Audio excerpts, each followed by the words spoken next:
Welcome back to Season 8 of the Whole Horse Podcast. I'm your host, Alexa Linton, coming to you from Vancouver Island, Canada.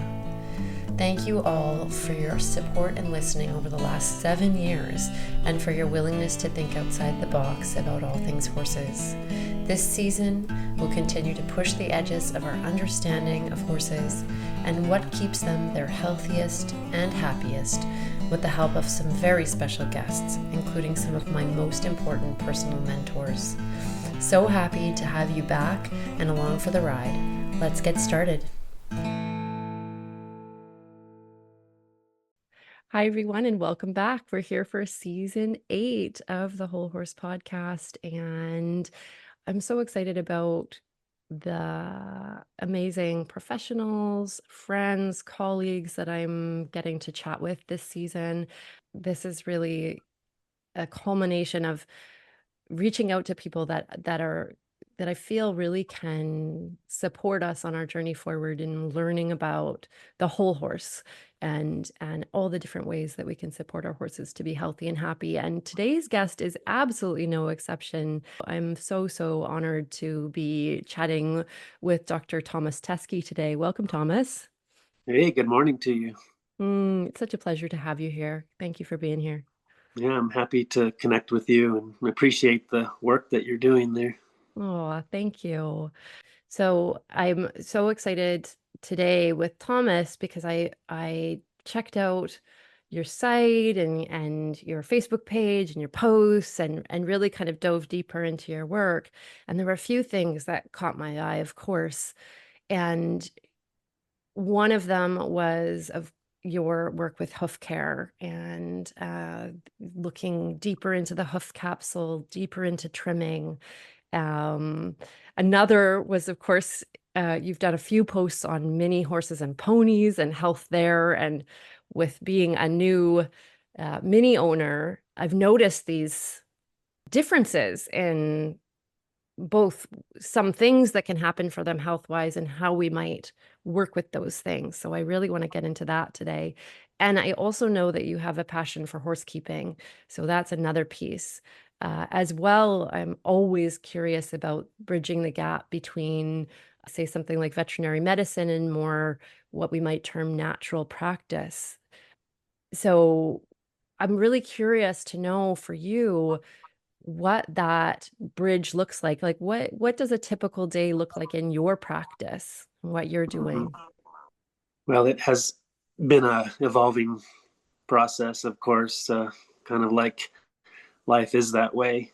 And I would say that today, in these days, it looks so much more relaxed, so much more like a friend coming to visit your horse and visit you and the whole environment and whoever's there watching and wanting to learn.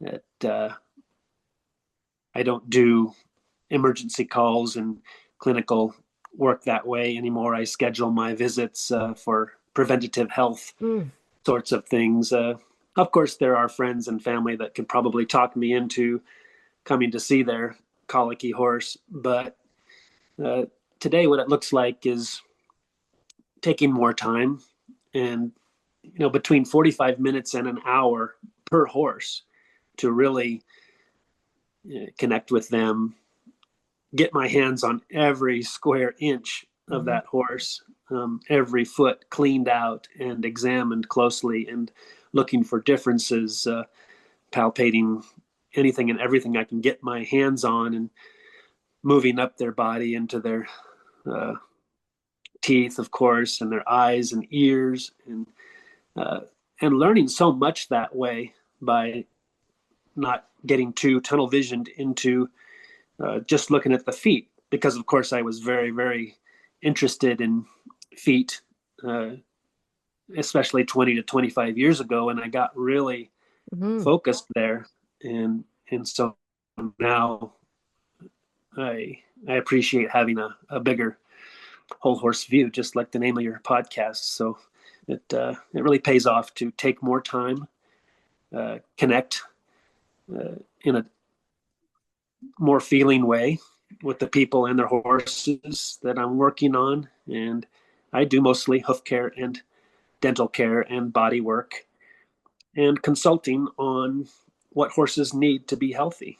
There's these things that we know that they need at a basic foundational level to be healthy, and that's what I like to talk to people about. Wow, that is amazing. And I say, and I envision a future where may we all uh, have someone like you in our corner. I call it the team when I talk about, because a lot of my clients, they'll have, say a body worker, a vet, a this, the that, to make up that team. And I think sometimes what I see is there's often like gaps in that care or real major chasms to bridge in terms of thinking. And so I'm really appreciative to hear what you're up to, and that is a thing. Can you share a little bit about, is there any kind of consistent findings, while you're out doing your work that you're seeing kind of repeat over and over, like and sharing, I know I have those things when I'm working osteopathically where I'm like, I have those things that I say fairly often and I'm like, oh, okay, that's interesting, that seems to be a pattern. Anything for you? No, yes. Um, it's too bad we only have minutes Right. to an hour here, but let me uh, let me pick out a couple. Uh, and as you were introducing that question, I thought about the veterinary perspective again, and people should appreciate that. I understand that a veterinarian is acting as the animal health professional strictly, and I really would like to put forth the idea that we can be more focused on basic animal health and welfare, and that's why uh, you know people could call us and be much happier in the long run instead of always chasing a problem, uh, always waiting until there's a crisis, uh, because then it becomes bad chasing bad. A lot of times, the Yeah. so-called Western medical reactive band-aid injection drug, this sort of thing.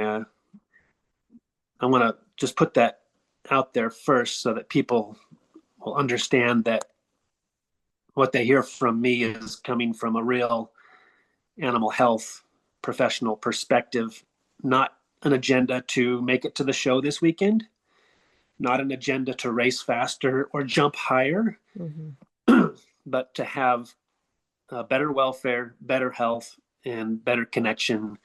And so just putting that out there ahead of time so that few less misunderstanding about yes, I was trained in a Western veterinary medical school in Colorado, of course, but I have moved into some perspective that is that more holistic. So, and when I show up these days to look at people and their horses, um, yes, there still are some big things that are always jumping out at me, and uh, one is the amount of movement and space that horses have to express themselves.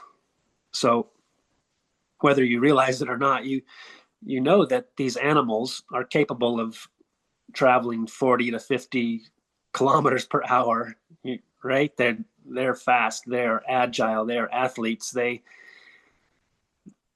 can do this in a moment's notice and then look back and say, "Hey, what was that?" Yeah. Or and they're able to do this together in a herd and be hardwired to do that. So, uh, top of my list would be to counsel and impress upon people that we need enough space and or quality of a space for horses to show us that stuff inside them that we love, that freedom of expression, that Mhm. fire, Mhm. that willingness to uh, react to the environment, and just that aliveness, that spark that you fell in love with, and when you first saw them. And, there's too much sadness involved when we want to connect with that, but then we confine it too tightly, or we do things with them that are antagonistic to them continuing to show up that way. Yeah. So the space, the allowing for the freedom of expression.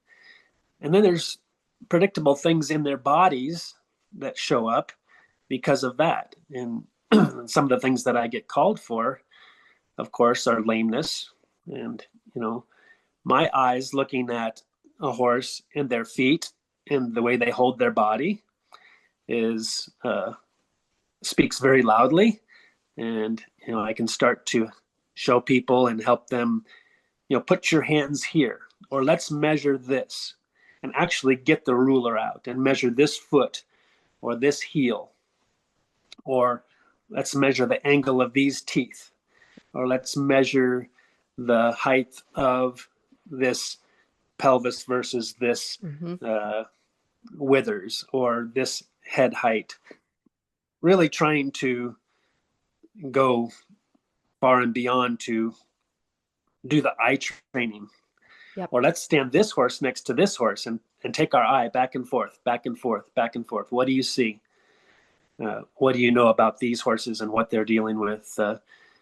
Because if people will start to, owners, everybody will start to realize that uh, and see these, what to me are not small differences, but to them they look small. But then the more you see, the more you're like, wow, that really is a huge difference. And I know this horse is more sound and happy and healthy versus this horse here. So uh, things with feet that I look at are overall conformation, structure, toe length, heel height. Mhm. And then with teeth, I'm very big on showing people how to assess a horse's front teeth, because it's so Yep. easy Yep. compared to back teeth. You don't have to, Totally. Just lift those lips. yeah, just part their lips and have a look, and look from the side and look from the front, and what do you see? And you know and then you can start to play with the movement of their jaw a little bit, and Yep. what do you hear, what do you not hear, what do you see, how do they react, touch here, touch here, why do they throw their head when you touch them here, or ask them to do this or that. And pretty soon people get to learn a little bit. And what's cool about that is they can then ask a really intelligent question to their trainer, to their veterinarian, to their farrier, their trimmer. Uh, they don't know everything, they don't have to, but they can ask an intelligent question about, uh, hey, what do you think about this? Sometimes I teach people how to ask professionals with egos questions so that you can Yep. hopefully stay on their team, right? Because Yep. uh, and the way that sounds is to ask them for their opinion. Ask them, hey, what do you think about this? It's kind of a leading question. You know that this foot is not right, and you're asking the veterinarian, what do you think about the difference in this versus this right here? I've been looking at that. I read a little bit. I heard something about this, but I wanted to get your opinion on that. Uh, and that's a way to get some dialogue started, and maybe get them on your team, like you said. Get your team built up. And if your veterinarian or farrier is like, oh, that's interesting, I hadn't seen that before, or oh, that, yeah, that's, versus them saying, oh, that's no big deal, don't worry about that, we don't worry about that. Well, that's great information Yeah. for you to have. So that's what you're looking for. Mm. I tend to go on some tangents, No, I so loved that you have to tangent. jump That in was there. perfect. I think there was so many gold nuggets in there. I remember back to equine sport therapy school where we actually had a whole module on how to talk to your farrier Mm, as a body worker, right? To create teams that way. So it was reminiscent of that. But I also think if I was to track back to your caveat at the beginning, I think what I'm hearing from you is the bigger difference here when we come right out and look at it big picture is, are we looking for problems or are we looking at the health, mm, you know, and this piece around education. I'm hearing that from you is that the priority is to actually bring education to your patients and clients so that they can actually move forward in a place of from a place of more knowing and more confidence. Hmm. right. Wow. You really can. We can't skip that. We can't skip over that because what that looks like otherwise is just reacting to being victimized again and again and again by, for example, I show up and I get stories starting immediately about this farrier did this veterinarian this, and oh my God, you should have seen what this veterinarian did, and then I tried this, and oh my God, it was such, and I'm like, yeah, and you let them, And you let them. and so, Yeah. sweetie, honey, Yeah. let's let's look at this. Let's get your eyes trained, and let's get your heart in the space that you are ultimately responsible for the care of your animals. And it's a little bit scary to start with, but I'm going to support you in this. And I'm going to here's my email, here's my connection, here's my articles, here's a book to read, Yep. here's things that you can do to help you feel more empowered.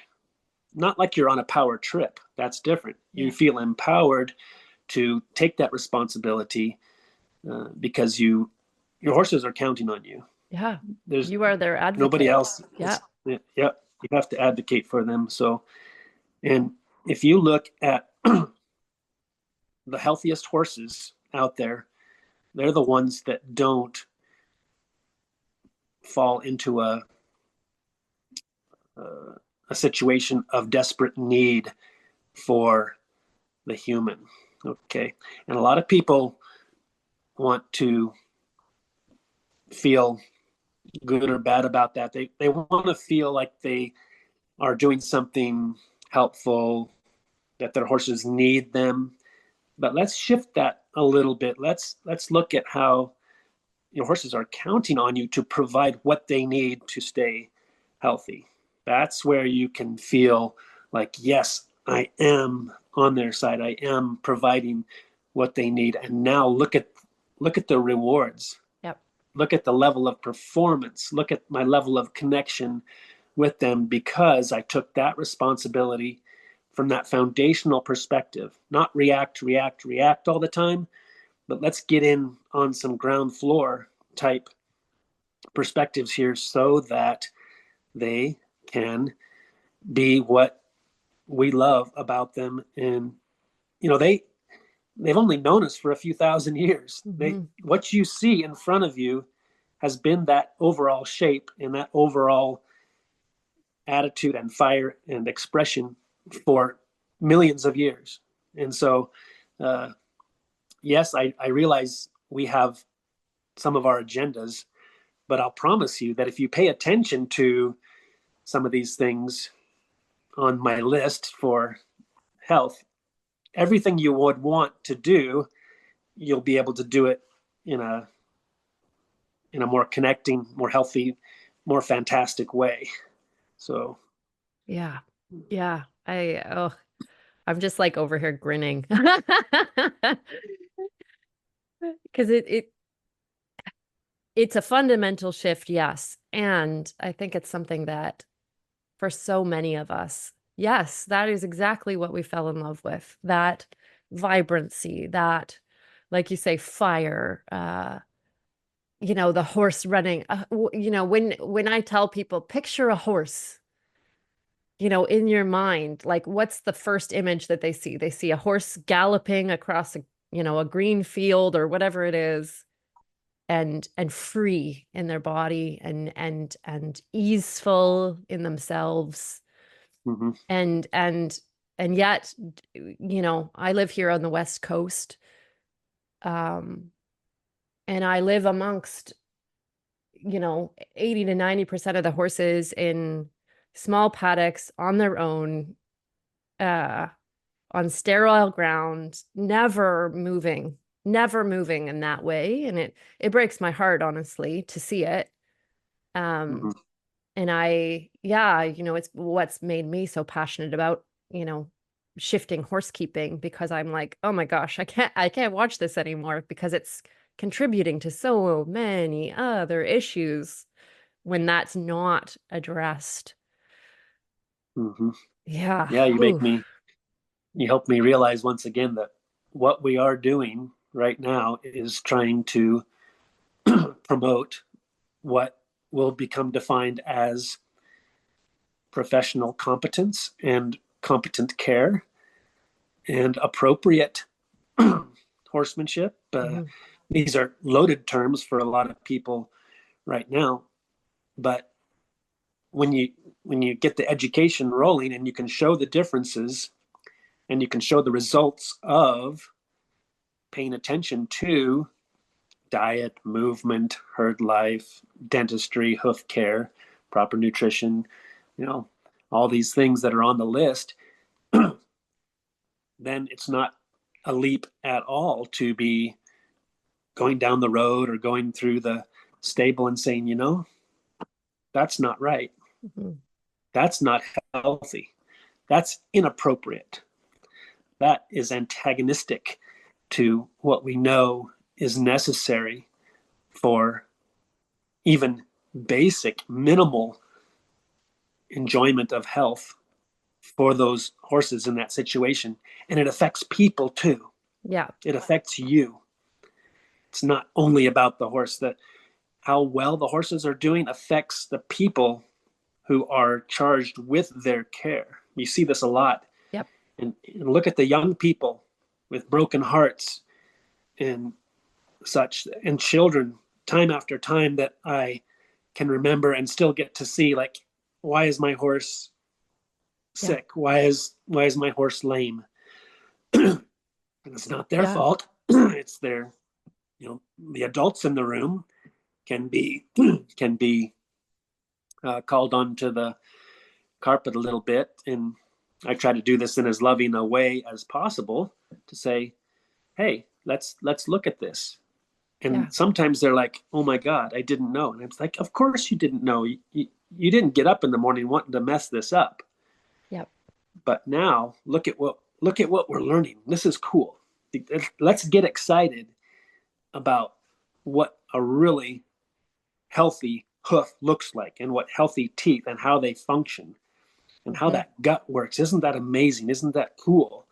And what can you do to promote that more and more and more and be happy about your newfound enjoyment and connection with these Yeah. animals? Not even to Wow. mention what stress does to the ability to learn, to, for me, it's like, I know when I'm stressed or in an environment that isn't working for me, I am fairly useless, I would say, because my brain Mm, is up to other stuff, and I'm maybe having um outcomes from that around behavior.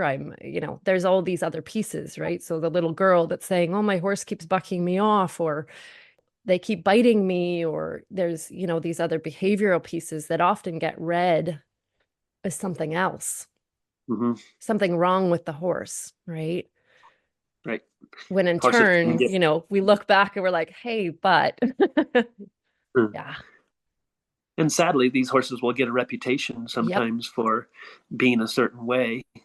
And then I'll say, feel this. yeah, Put your hand in this horse's mouth and feel this right here. How does that feel? Feel that. Did you know your horse has a huge problem right here that's causing them severe pain? the stress of domestication, if we look at that, what the humans are looking at and not interpreting as a stressful situation is totally inaccurate for the horse. Get yourself, I know you smell like a horse and you're all covered up with horsehair, but you still need to do more work to Yep. get yourself into their hooves, into their bodies a little bit more, into their horseness, so that you can appreciate better why it's stressful. Where are my friends? Where's the food? Where's where's the horizon? Where am I safe here? What is that over there? Can I see? Can I not see? What is that smell? What is what's happening with that noise over there? And just go out there with your horses, sit down, don't say anything, and just get into a meditative state. And what do you feel? What do you see? What do you smell, hear? Use all your senses, and you'll start to get a little bit more in tune with some of these things that your horses are constantly bathed in, constantly having to deal with. Is this an enriching environment? Is this habitat something that you would like to live in if you were an animal capable of seeing for miles and seeing micro movements on the horizon, or smelling better than a bloodhound, or being able to run at 40 kilometers per hour at a moment's notice, et cetera, et cetera. So uh, once people start to think about that, they're like, wow, yeah, I'm gonna open up my horse's space here. I'm gonna change this and that, and change it once in a while too. Yeah. I like to look at different things at different times, and uh, they call that habitat enrichment. Zookeepers are very, very familiar with this, because if they don't, their zoo animals don't stay healthy, and then they don't make money to keep their animal collections in good order. So habitat enrichment is something that we can really look at, and it is what it sounds like. What can you do to help it be more interesting? And bottom line is more steps. How do you get your horses taking more steps, moving more in a day's time? Anything that you can do in that regard pays huge dividends. Really does. Absolutely. Absolutely. This is something that I've been really big on. And yeah, the enriching.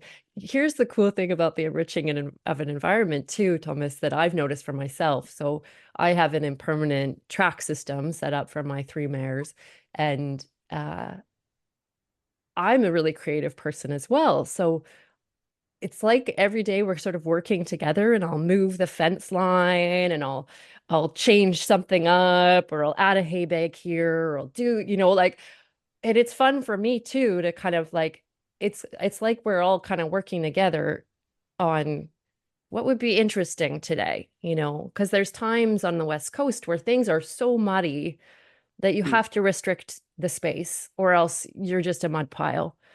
But how can it be interesting, and different? I have one mare named Raven, appropriately, and she's so smart and so perceptive, and she loves change. Like, she just loves change. And if she gets bored, she starts breaking down fences and pulling posts out, and, Mhm. getting into trouble otherwise. And so it's really challenged me to be like, hey, what can I change up a little bit in the environment today that she like has something that's like, huh, what's going on here? Right. And Hmm. then she'll start to watch you too, no doubt. Ooh, Exactly. She what is does. she up Uh-huh. to? What's she changing today? What's she opening up? What's she doing? Hmm. Hmm. Yeah, instead of what behaviorists call learned helplessness, this is an epidemic, another problem that you're not going to hear too many veterinarians talk about when they come onto your place. And what it looks like sometimes is a horse that's so compliant, so willing, so like turnkey. It's like, what's I'm a little suspicious about, hey, show me something. Are you ever sassy? Do you ever react to anything other than, oh, I guess that's just what the humans are doing today? I mean, wow, because that's what's really happening there. Um, Tends to happen in geldings more than mares, but is this learned helplessness to, and what that is why should I try? Yeah. Why should I express myself? It hasn't worked. It doesn't get me anywhere. I'm still here. I'm still locked up. The food's the same. I don't have a friend. Uh, I get to go out maybe at a certain time. Um, so maybe I'll pace. Maybe I'll chew the barn down. Maybe I'll crib. Maybe I'll weave. Maybe I'll give myself an ulcer. Uh, Maybe I'll chew my teeth together and grind my teeth. Yep. Maybe I'll bob my head, or maybe I'll just check out. Yeah. Maybe I'll just become less animated because that's the only thing that is to be done to pass the time of my life. That's sad but true. Is a lot of learned helplessness out there, and behaviorists know what this looks like chemically, hormonally, and with black and white visual clues of Yeah. behavioral changes. And once you learn about that, you can actually document it. So it's not just a philosophical thing. It's something that is able to be seen and recorded and documented. Yeah. Yeah. And it's truly like when you talk about it, because as a body worker, I've seen it over and over. And you'll do a flinch test on their back and there's nothing. And you're like, Mm, that's mm, not right. yeah. You'll run a hand over their eye and there's nothing. And it's like they've left the building. They've Mm, decided that that's the best way. And yet in this industry, those are often the horses that people are looking for. Oh, bomb proof, mm-hmm, doesn't spook at anything. You can do whatever, right? right. Ugh, Yeah, the yeah, humans part of what we do with our agenda is to uh, try to attain a certain level of usefulness or utility or an attitude of this is good for this is good for this. hmm hmm And I'm not saying that's wrong, but it can't be the only thing. yep, What we need to add to that is an appreciation and a nurturing and a complementing of what it is that they need by their nature so that any agenda that does come along that you have as you human, you're going to actually attain that and have a more holistic, uh, healthier perspective of mm, how you attain that. Uh, Instead of getting frustrated over and over and over again, I need another trainer. I need another vet. I need another hawk injection. I need another steroid injection. Oh, it's time for this. Just stop. Just stop long enough to entertain some of these ideas that we're talking about with space and friends and grass type of diet and health care, hoof care and dental care. Just look at some of these basic things. And I have a lot of people, it's a funny but not funny, they'll say, oh, that sounds too simple. It's like, you make it complicated. Horses are really fairly simple when it comes to what they would like to have to be healthy and happy in their bodies. So um, hopefully that's just another way to help people think about that or come at that from a little bit different angle. Maybe that helps. oh yeah. Well, and the cool thing is, so for anybody who does have a horse that has, is dealing with learned helplessness and wants to support them, I'm sure Thomas will agree, the environment is key even in that healing. You give them some friends, you give them lots of food, forage and enrichment and space to move through what they're and choice. I think this is the big thing for me with creating horse spaces is how are we giving our horses choice? So do they have choice of different hay nets, different types of forage, different friends they can play with, different places they can go, different terrains they can walk on, or obstacles they can walk over or not, like these sorts of things. Yeah, That choice is so, because these horses that are shut down like that, they haven't had choice. Mm, it's a really good point. And just do these things one at a time. Yes, you're changing the horse's whole world, and your horse herd is going to have such an amazing habitat in the next year, in a couple years. And as you get there, you do one thing yep. at a time. So let's help the humans here a little bit, Yes, and please. because they're like, oh my God, there's so much. Mind I can't do blown. it. Yeah, but okay, just one thing at a time. Get a load of gravel, or buy some grass hay, or buy a hay net. Yeah, Buy one hay net and one try hay it. net. That's Totally. something. Try it. Absolutely. Horses will eat out of a hay net when there's loose hay on the ground. What the heck? That is so common to see. You know why? Because they're so oral. They're such oral creatures. They love getting their lips and their teeth and stuff. And you put hay in a hay net, and some of it falls out on the ground. Oh no, no, no. They'll still pick it out of the hay net because it's so darn fun and so darn satisfying. That's when you start to pick up on things like that. These little, I never noticed that before. It's like, yeah, why is that? Why do they do that? Yeah. Interesting. Well, in mine, we'll choose, they'll have a 1 inch net and they have a 0.5 inch net, tiny holes. And Yep. Raven will choose that net when she wants some enrichment because it's hard to get it out. And Yeah, she'll interesting. literally choose that over loose hay, over an inch net. She'll choose that. And to me, that's like, she's not doing that because she wants to eat. She's doing that because it's interesting for her. Right. Challenge. Stimulation. Yep. Absolutely. Yeah. Yeah, for sure. For sure. It's good. It's good for their bodies too. It is. It has just one quick statistical. I can pull that right out of my Excel spreadsheet.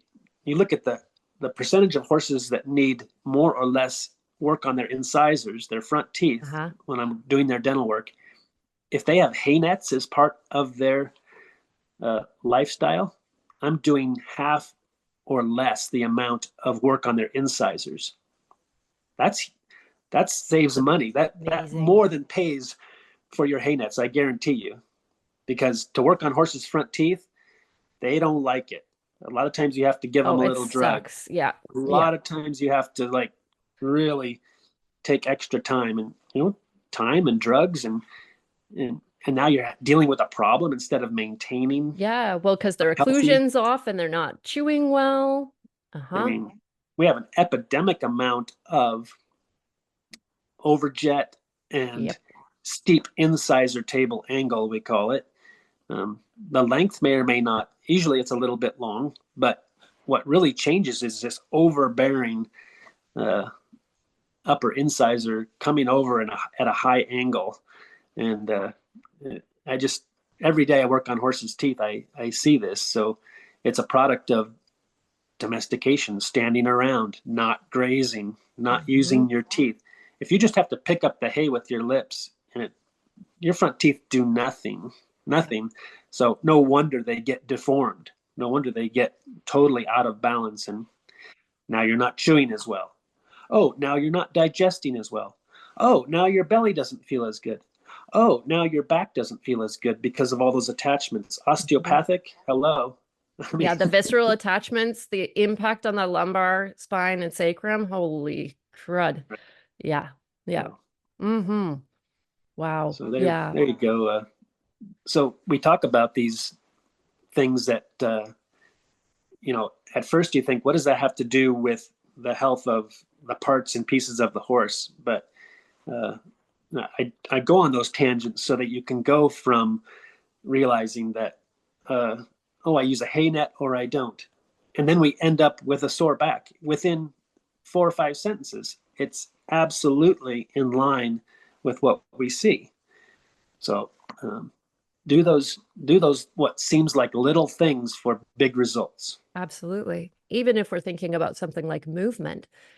So every time the diaphragm pumps, the diaphragm tenses, it is like that massage on those internal organs, on the digestive organs. And every Mm, time our horses move, and especially when they're moving big movements and sort of working themselves in the diaphragm, mhm, that's doing, and it's also calming them because of that vagus nerve mm, connection, right? So yeah. yeah, like you say, there's these direct lines between, say, yeah, eating from a hay net, having more consistent forage, having and grass hay, having more movement, right? Mhm, That lead down this line to, okay, this is making such a difference in the way that they show up in a day, on whether they want to be ridden on, all these mm. other pieces. Yeah, Hmm. whether they want to be next to you, whether it feels good Yeah. to be Yeah. next to you, to be curious about you, or are you just going to make it harder for me? Is it going to be more stressful? Is it going to hurt? Is it going to hurt? Is it going to Um, hurt? Yeah. and Mm. this quality, I was going to say just a couple sentences on the quality of the movement, because I was thinking about the action of the lips and the teeth with the Hmm. hay net, and so that's a little bit closer to what it's like to browse or graze, right? So we don't have 1,000 acres of grassland to Yeah, put we our know. horses on, um, and so what do we do? Because we know they came from that. We know that the shape that they are is that way because of that. That's where they used to be. They haven't changed in their form and function, uh, and so what do we do in domestication to help with that quality of movement that they need to stay healthy? Okay, consider the hay net. And then in your environment, do they have something to step over? I mean, Yeah. do they have to watch their feet? Do they Yes. have to step over something or go around? Or this hoof eye coordination thing? I can pick out the Flatlander horse Oh any gosh, so they trip fast over everything. anymore. They run into something and like, what is this? Why is that in my way? It's like, yeah, that you need to go around that or it's gonna, yeah, okay. Yeah. Big Not kidding time. at all. Oh That's like, no. Oh no. wow. Uh, Absolutely. Yeah, like horses that they just don't pick up their feet. They don't know their proprioceptive, you know, yeah, reflex is so right. diminished by their And, environment. It's really interesting. Maybe we can get into the mini conversation here because I want to yeah. have it. But when my mini came home, her name is Gwynna. She's a mini Shetland cross. Mhm. And her, oh man, she had some stuff. Everything was restricted along her spine. Her cranium was restricted. We did a lot of work on that. 2 weeks in, she had an impaction colic, which, knock on wood, none of my horses have had colics up until then. And she'd just been home for 2 weeks. The vet came out and said, "Oh, this is really normal for minis." And I was like, "Well, that's news to me because I didn't know Mhm. that." Like, oh, okay, like interesting. They also Mhm. said at the time she needs to lose 70 pounds. I was like, that's like a quarter of her body weight. And again, they said, "Oh, she shouldn't be on 24/7 hay, or, like she needs to be restricted." And I was like, I'm not going there. Like, she's out with the herd, she's moving, they're Yeah. doing stuff. So I decided, okay, no, we're not doing that. But noticing, and the gut and its connection to the hindquarters. So we started Mhm. to work with this more and more. And I put out all the obstacles along the track. There was obstacle stuff. She had to lift her hind end up and over. And initially, like, that hock joint barely flexed. And moving to this new barn, she has quite a, like, almost it's probably close to a foot barrier that they have to walk out of the barn over. Mhm. And seeing that little hock joint just chew, so much mobility. Yeah. And I'm like, I don't know, chicken or the egg, what's done it? But, never a colic since. She had a couple kind of little ones. And then since then, things feel so good. She's lost like probably 50 pounds on 24/7 hay nets with her Mm. herd of two bigs because Yeah. she moves so much, right? And Very good. over different terrain. So I wanted to chat with you about minis because your article talked about movement. Movement is key, and I've seen that with my very own eyes with her. She's only been in my life 6 months now, and just the changes are incredible with that movement. Hmm. Hmm. Yeah. But what you're talking about when you talk about that step and that hawk movement is the vertical dimension to the environment. In instances in the world have ups and downs, actual hills Yep. and know rock piles and such. But let's talk about you live on flat ground. What can you do to help that? You can put cavalettis in the track that are easily moved in and out. You could put little hopovers. You can dump a pile of rocks somewhere and Hmm. just see what happens. It'd be good entertainment. Actually, they'll play King of the Mountain. They'll run up and down. They'll paw in it. They'll try to roll in it. They'll go up and over it. Maybe eventually you'll spread it out to have a gravelly place, but um, stuff like that you can do. Turning corners, um, Hmm. that spinal movement, and you have to think of these movements in the body as uh, the movement of a vortex. Actually, if you really want to amp up your understanding of how the body moves through space, it's through spiral motion. And so it's not just up and down like a dolphin in the water or side to side like certain fish. If you look close enough, it's actually spiral motions. And that's so what you do with turns and elevation. Yep. And so the horses that do that the best, who have the opportunity to get up and over and around with nicely shaped hooves and teeth that are not in their way Hmm. and biomechanically blocking their ability and progress in that way. Wow, they're totally different animals. The miniatures that I've seen, if you were to look and translate up to a larger size, look at the size of their feet, look at the size of their teeth, and some of the mass of their bones. They are solid little critters. I mean, the amount of hoof that you can trim, and its density Yep. and toughness, and of course the compactness of it, it really impresses me how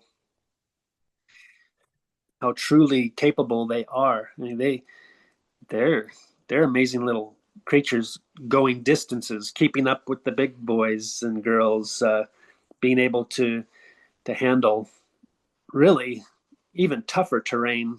So here in Arizona, there's so many rocks it looks ridiculous. It's just like, oh my god. And I have some smaller footed animals and some bigger footed animals, and you should watch these little guys get around these cliffs and rocks and stuff. So take home point is, don't be afraid to add what a lot of people would think is, you you're crazy. You're putting those bouldery rocks in your horse's pen. It's like, that's gonna hurt them. And I'm like, no, it's not.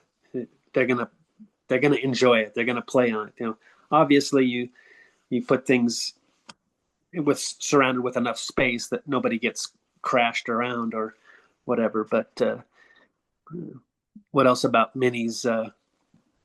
Oh, they often have a reputation of being extra sassy or extra uh, opinionated and whatnot. But I think that oftentimes comes from humans that you know get next to them and feel a little bit more powerful, Yep. and so they will mirror that.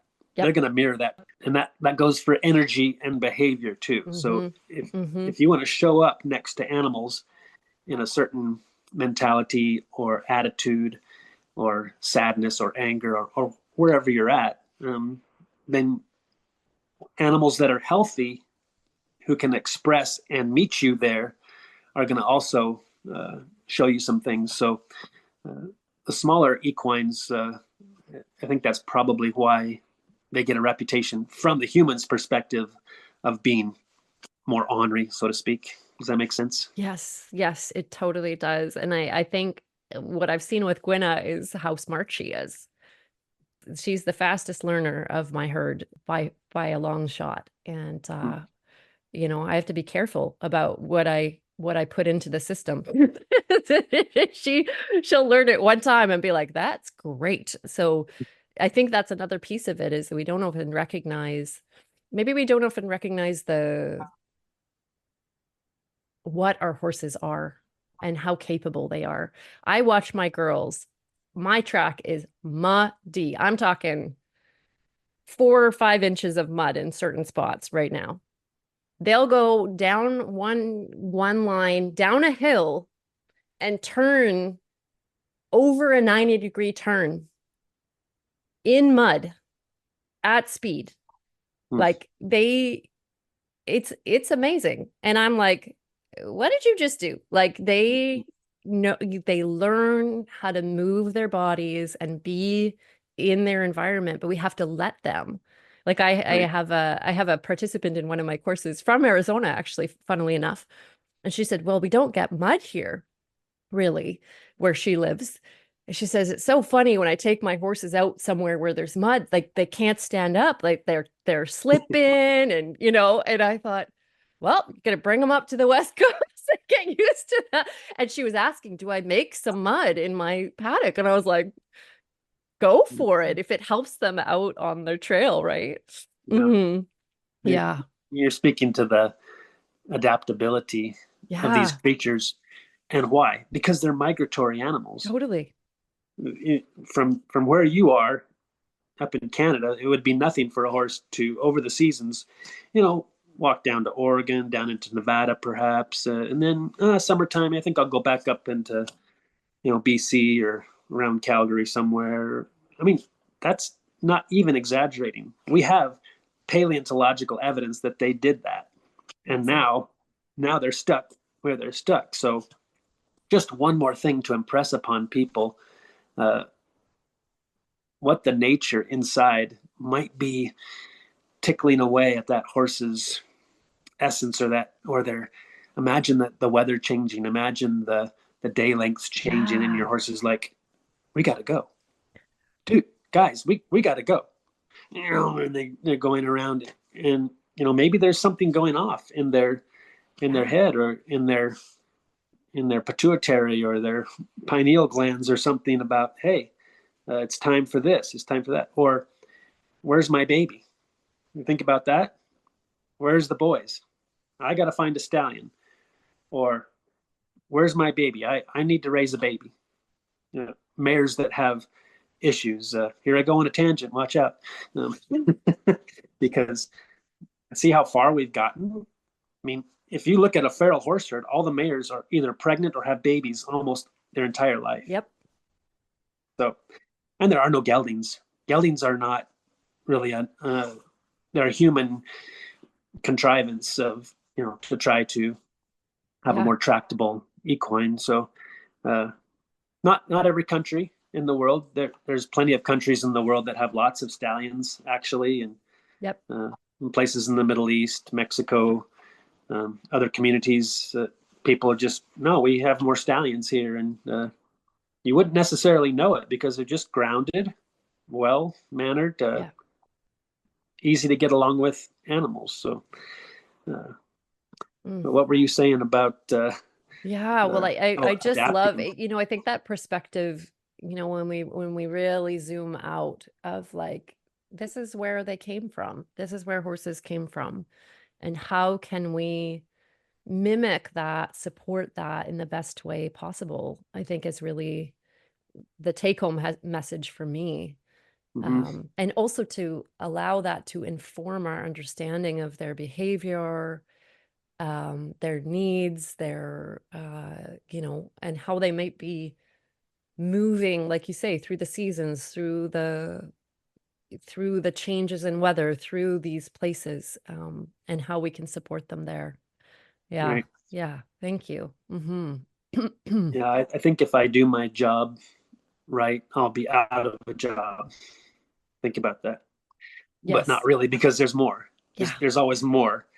I mean, I'll still come and visit you with you. We'll have a drink. We'll sit around the fire. We'll watch the horses. But we wouldn't have to do near as much.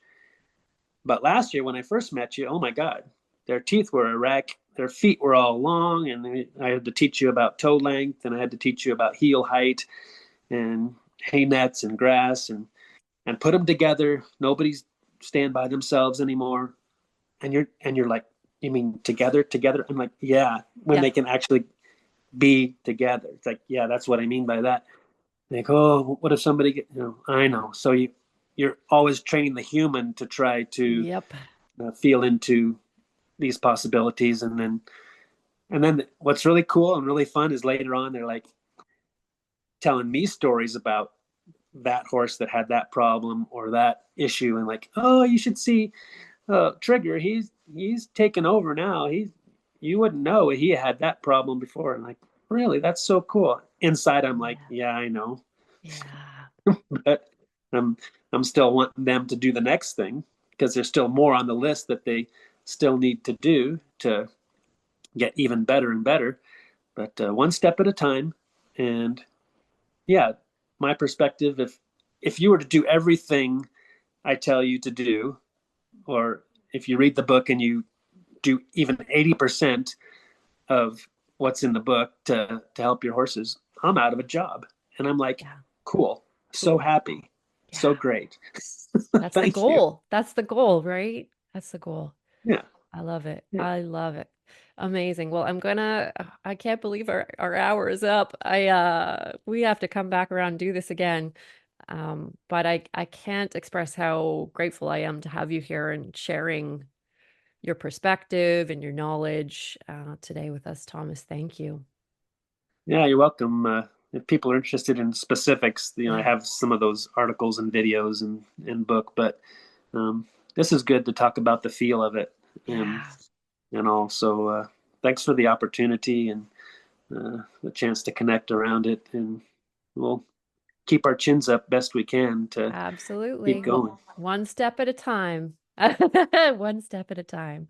Well, Yeah. for anyone who wants more information on Thomas, you can I Googled Tomas Teskey. There's lots out there, and you can also head to the wholehorse.ca page and look up his podcast episode, and I'll include links there to his social media and website. All right. Thanks everyone for listening. We appreciate you being here and hope you learned a thing or two. Bye for now.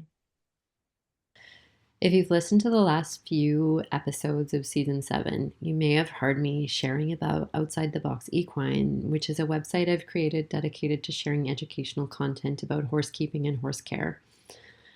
It's now home to 3 of my favorite self-created online courses, including my brand new course, Build a Horse Track System, in brackets, on the West Coast. And if you've been wanting to have a step-by-step detailed video inclusive support system and online training that's specifically about building a track system of your own, then this is the course for you. I've also geared it towards people that are boarding their horses or just looking for enrichment strategies to really up-level the way that their horses are kept and the engagement that they're having each day. So check it out. I share this because I have created, as many of you know, 3 track systems over the last 3.5 years from my herd of now 3. And I'm about to create another one if all goes well. We're currently very much on the hunt for property here in the Cowichan Valley, and it looks like this spring is going to be the time. There's still some bridges to cross for us, but if all goes well, we're hoping to bring the girls home in April or May of this year and create an actual permanent track system where we can host workshops and retreats to share about horsekeeping and many other things. So, would love your support, and here's how you can help. From February 25th to March 14th, I'm going to be giving a discount to all people that buy my online courses as well as the Adored Beast products. It's 15%. And every penny that you spend goes towards this new project and this demonstration site, essentially, for horsekeeping here in the Cowichan Valley. You can use the code livingwithhorses15 at outsidetheboxequine.com on any of the online courses of mine or the Adored Beast products. And I hope you head on over and check it out. Again, Living with Horses 15.